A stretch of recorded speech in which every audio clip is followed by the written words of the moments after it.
Hey everybody, my name is Robert and today I'm going to be talking about the events that led to Canadian Confederation.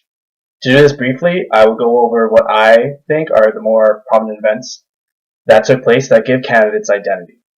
It's important to mention that I might miss certain perspectives and stories during these 5 minutes, and I encourage any of you watching this to do further research of your own to grasp a more holistic understanding of the events. The source that I use is the Canadian Encyclopedia. It's a great source for Canadians. I personally use it for all my academics. So, before we dive in, I want to suggest something to you guys that I've used throughout my schooling and my academics, and that you can use while you're watching this video or you're watching documentaries or anything that you want to gain more knowledge on. It's called the KWL chart, and this is what it looks like.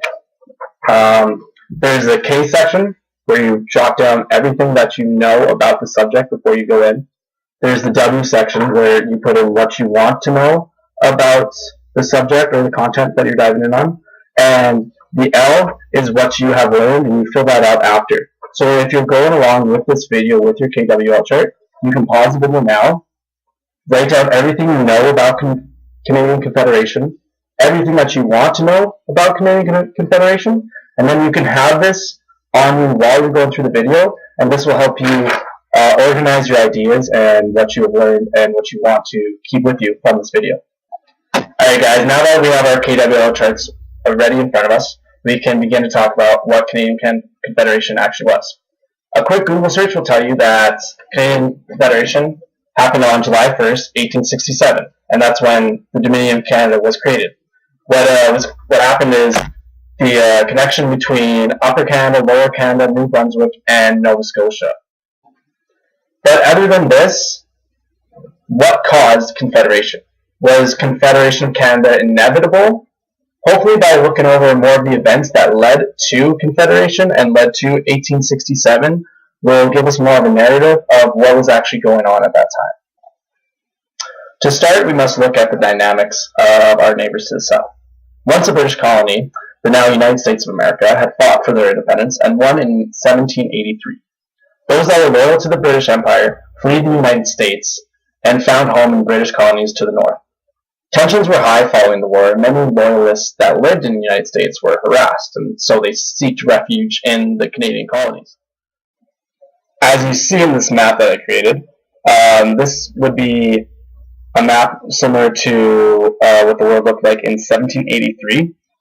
Most of the American loyalists actually came up through the coast and found themselves in New Brunswick and Nova Scotia.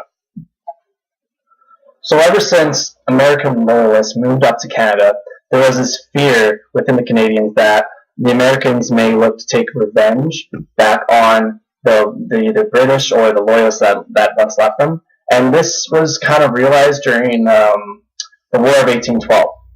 Now, the war had way more to do with about trade and the British blocking a lot of trade through Europe and the American docks.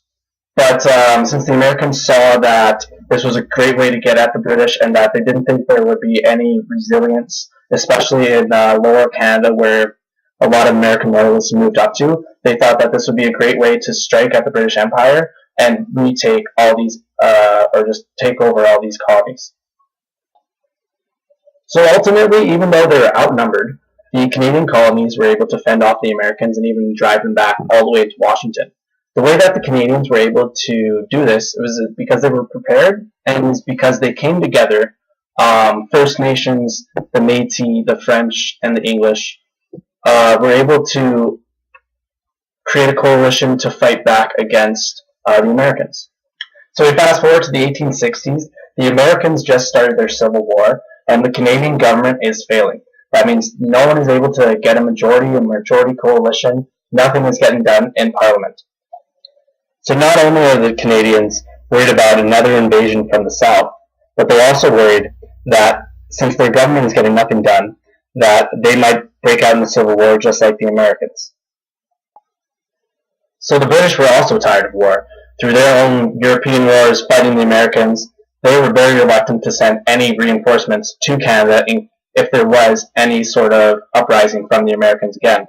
This led the Canadians to create a coalition together with a strong central government that could defend themselves against any kind of invasion.